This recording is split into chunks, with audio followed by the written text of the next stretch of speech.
یہ مسجد میں جھولی لگتی ہے نا، کہ ایک مرتبہ گزر گئی تو پھر 100 گزر گئی. تو یہ نیکی کا ایک موقع ہوتا ہے. آپ کے پاس ایک لمحے میں اگر آپ نے نیکی کر دی ہے تو کر دی ہے، وگرنہ شیطان آپ سے اس کی توفیق چھین لے گا. اگر توفیق نہیں تو اس کا اخلاص جو ہے نا وہ آپ سے ضبط کر لیا جائے گا. تو صالبہ زکوٰۃ لے کے کھڑے ہیں.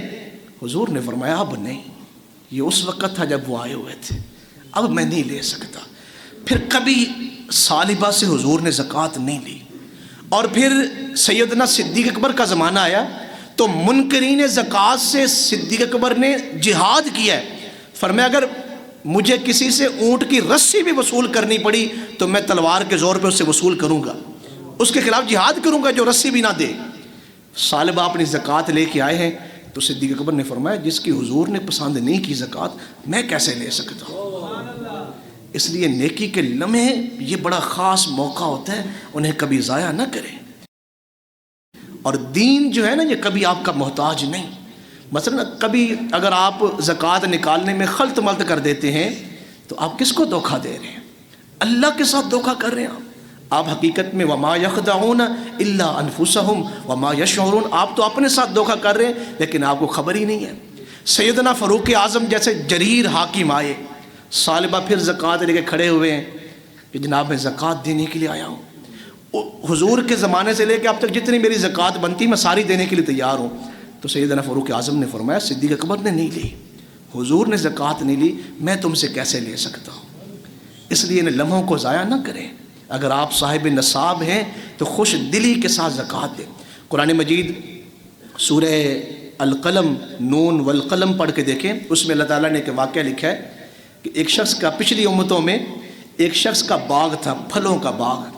وہ صبح جب مزدوروں کو لے کے آتا تو جب اس کے پھل اتارتا نا وہاں سے تو پھر جتنا وہ ان ٹوکریوں میں ڈالتا تھا جو منڈی میں جانی ہوتی تھیں تو ساتھ وہ غریبوں میں تقسیم بھی کرتا رہتا. تو غرباء کی اور مساکین کی لینیں لگی ہوتی. اولاد جب جوان ہوئی انہوں نے کہا کہ اللہ اس کے مال کو بڑھاتا رہا، اس کے باغ میں اللہ برکت دیتا رہا. تو جب وہ اولاد جوان ہوئی تو انہوں نے کہا ایسے ابا تو سب کچھ ضائع کر دے گا. بعض اولادیں ایسی بدقسمت ہوتی ہیں کہ اگر والد اللہ کے راستے میں خیرات کر رہا ہے تو وہ پریشان ہو جاتے ہیں کہ ابے نے تو سب کچھ روڑ چھڑنا ہے، اس نے تو ضائع کر دینا ہے. انہوں نے ابا جی کو کئی مرتبہ روکنے کی کوشش کی.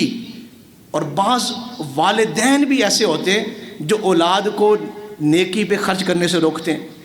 اگر اولاد کسی غریب کے ساتھ، کسی مستحق کے ساتھ، کسی مسجد کے ساتھ، کسی مدرسے کے ساتھ جڑا ہوا ہے یا کسی کے کہنے پر وہ مختلف جگہوں پر خرچ کر رہا ہے تو والدین کو یہ فکر ہوتی ہے یہ تو سب کچھ ضائع کر دے گا. یہ سورہ القلم کا واقعہ میں سنا رہا ہوں پچھلی امتوں میں سے. اولاد نے ایک ترتیب بنائی، ابا جی ایسے نہیں مانتے. انہوں نے کہا آج کے بعد ہم رات کے اندھیرے میں مزدور لگائیں گے اور پھلوں کو اتار لیں گے اور پیٹیوں میں بند کر دیں گے، صبح منڈی بھیج دیں گے. صبح جب غریب وغیرہ آئیں گے تو انہیں کہیں گے دیکھیں جی مال تو ہے ہی کوئی نہیں، یا آج ہم اتار ہی نہیں رہے. ہمارے یہاں بھی ایسا ہوتا ہے، بعض دفعہ لنگر تقسیم ہو رہا ہو تو دیگوں میں لنگر پڑا ہوتا ہے، نہیں جی نہیں جناب ختم ہو گیا لنگر، ختم ہو گیا. تو انہوں نے ایسے ہی کیا، مزدوروں کو اکٹھا کیا کہ آج رات کو اتار لیں گے پھل. ابا جی صبح اٹھیں گے ان سے کہیں گے ہم نے اتار لیے تھے. تو جب وہ باغ میں گئے ہیں مزدوروں کے ساتھ تو اللہ تعالیٰ نے ان کے ذہن سے ان کا باغ نکال دیا. وہ باغ ڈھونڈ رہے ہیں ہمارا باغ کہاں ہے. وہ ایسے باغ میں جا کے پہنچے جو باغ جو ہے وہ جل کے کسی زمانے میں راکھ ہو چکا تھا. تو ساری رات گھومتے رہے، ان کا باغ ان کو نہیں مل رہا. صبح روشنی ہوئی تو پھر صبح کی روشنی میں دوبارہ جب وہ اپنے باغ میں آئے تو ان کا باغ حقیقت میں جل کے راکھ ہو چکا تھا. یہ قرآن مجید ہے. تو پھر انہوں نے سر پہ ہاتھ رکھ کے کہا یا ویلنا انا کنا طاغین، کہ یہ بہت بڑا اللہ کا عذاب جو ہمارے اوپر آیا ہے یہ ہم اپنے ہاتھوں سے لے کے آئے ہیں، اس شامت کو ہم اپنے ہاتھوں سے لے کے آئے ہیں.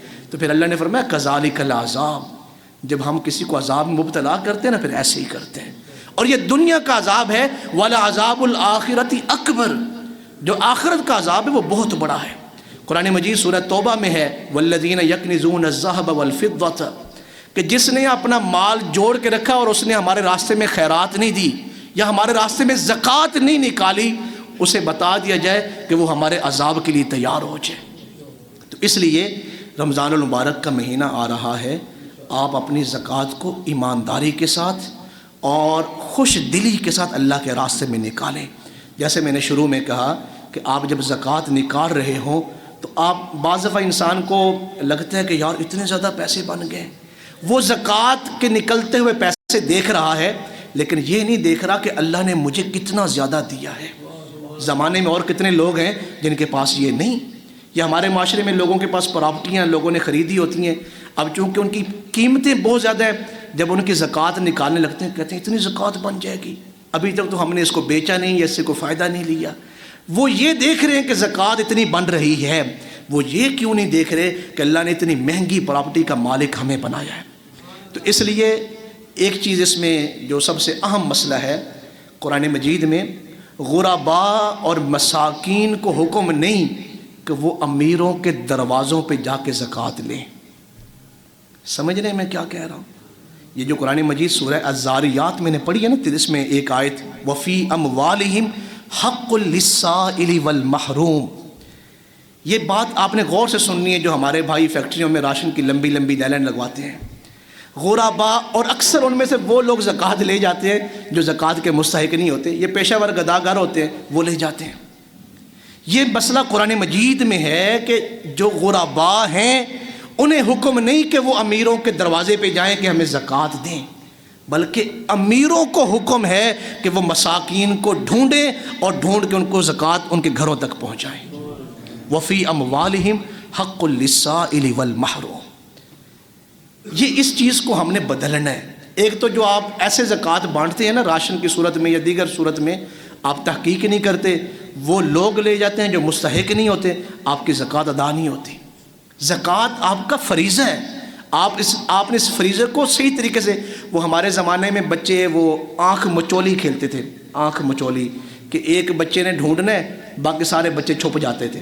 ایک کھیل ہوتا تھا، پتہ نہیں اس زمانے میں ہے کہ نہیں، ہمارے زمانے میں ہوتا تھا وہ کھیل۔ تو مختلف بچوں نے، کسی نے چارپائی کے نیچے، کسی نے دروازے کے پیچھے چھپ جانا، ایک ڈھونڈ رہا ہے۔ صحابہ کرام کا زمانہ اور تابعین کا جو زمانہ ہے نا، ہمارے بزرگوں کا جو زمانہ ہے، وہاں زکوٰۃ دینے والے ڈھونڈتے اور زکوٰۃ لینے والے چھپے ہوتے۔ اگر آپ ناراض نہ ہو، اس دور میں زکوٰۃ لینے والے ڈھونڈ رہے ہیں اور زکوٰۃ دینے والے چھپے ہوئے ہیں کہ کوئی ہمیں ڈھونڈ نہ لے۔ تو اس لیے یہ جو قرآن مجید نے بیان کیا، یہ طریقہ ٹھیک نہیں۔ وفی اموالہم حق للسائل والمحروم، جیسے زکوٰۃ حق للسائل والمحروم، جیسے زکوٰۃ آپ کے اوپر فرض ہے، اسی طرح اس سے بڑا فرض یہ ہے کہ آپ اس کو مستحق تک پہنچائیں۔ امام غزالی نے لکھا ہے قیامت والے دن جو امیر لوگ ہوں گے نا، ان کے ہاں حقوق اللہ پورے ہوں گے، کہ انہوں نے نمازیں پوری ہیں اور دیگر عبادات ان کی پوری ہیں، لیکن غرباء اور مساکین کی وجہ سے وہ ذلت کا شکار ہو جائیں گے اور وہ ہلاکت کی طرف چلے جائیں گے۔ کیوں؟ یہ رمضان المبارک آئے گا، آپ میں سے جو امیر لوگ یہاں بیٹھے ہیں انہوں نے پہلے سے ذہن بنایا ہوگا ہم نے اکٹھا راشن لے آنا ہے پورے مہینے کا۔ آپ دائیں بائیں بھی تو دیکھیں، وہاں بھی انسان رہتے ہیں، ان کی بھی ضرورتیں ہیں، وہ بھی ان چیزوں کو محسوس کرتے ہیں، کاش ہمارے پاس پیسے ہوں، ہم پورے مہینے کا اکٹھا راشن لے آئیں۔ آپ ان تک راشن پہنچائیں جو مستحق ہیں، ان غرباء کا خیال رکھیں، اپنے ارد گرد جو غرباء ہیں، جو مساکین ہیں، آپ ان تک زکوٰۃ کو پہنچائیں۔ اور یہ مہنگائی کا زمانہ ہے، آپ کوشش کریں اپنے فرض سے آگے نکل کر ان تک زکوٰۃ پہنچائیں۔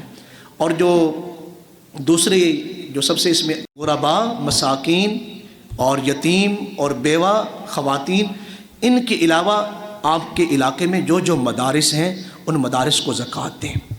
یہ بہت بڑی، میں آپ کے لیے ایک شرف کی بات سنا رہا ہوں پاکستان کے لیے، دنیا میں دینی علوم کے لحاظ سے جو ٹاپ کنٹری ہیں نا، ٹاپ، ان میں سے پاکستان جو ہے دین کا علم پھیلانے میں اس ٹاپ کی فہرست میں شامل ہے۔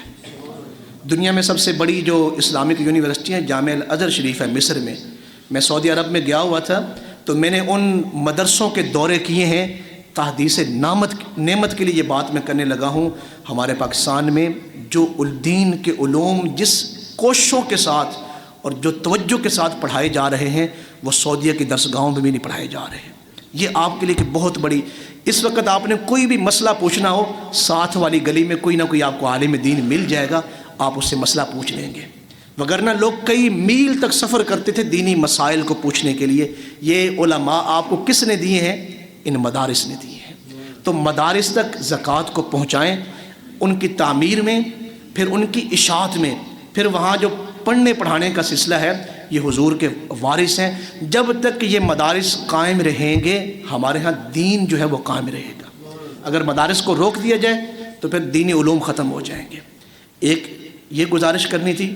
اور جو آخری بات میں اس حوالے سے کر رہا ہوں وہ یہ ہے کہ کوشش کریں یہ آنے والا جو رمضان المبارک ہے اس میں فلسطین کے مسلمانوں کو یاد رکھیں، کبھی نہ بھولیں.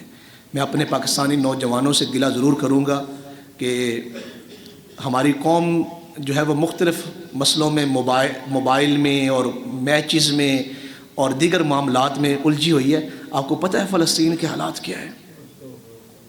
پچھلے دنوں ایک بچے کی ڈیتھ ہوئی ہے، پتہ کس وجہ سے؟ اس کو دودھ نہیں مل سکا. اور اس طرح کی ہزاروں مثالیں ہیں. اگرچہ وہ مسلم حکمران جو ہے وہ بے شرمی کی نیند سو رہے ہیں، ہم مسلمان عوام تو اپنے حقوق ادا کریں. ہم کیوں بے حس ہو گئے؟ اس لیے اگر آپ کا پیسہ، آپ کی زکوٰۃ، آپ کا صدقہ فطر یا دیگر صدقات وہاں تک پہنچ سکتے ہیں ضرور پہنچائیں. اگر وہاں تک نہیں پہنچ سکتے تو پھر اپنے حصے کی اذان ضرور دیتے رہیں. ان کے لیے دعاؤں کا اہتمام کریں. اللہ ہمارے ان بہن بھائیوں کو آزادی کی نعمت سے مالا مال فرمائے، اور اللہ ان عناصر کو تباہ فرمائے جو ہمارے ان بھائیوں کے امن کو چھین رہے ہیں. وما علیہ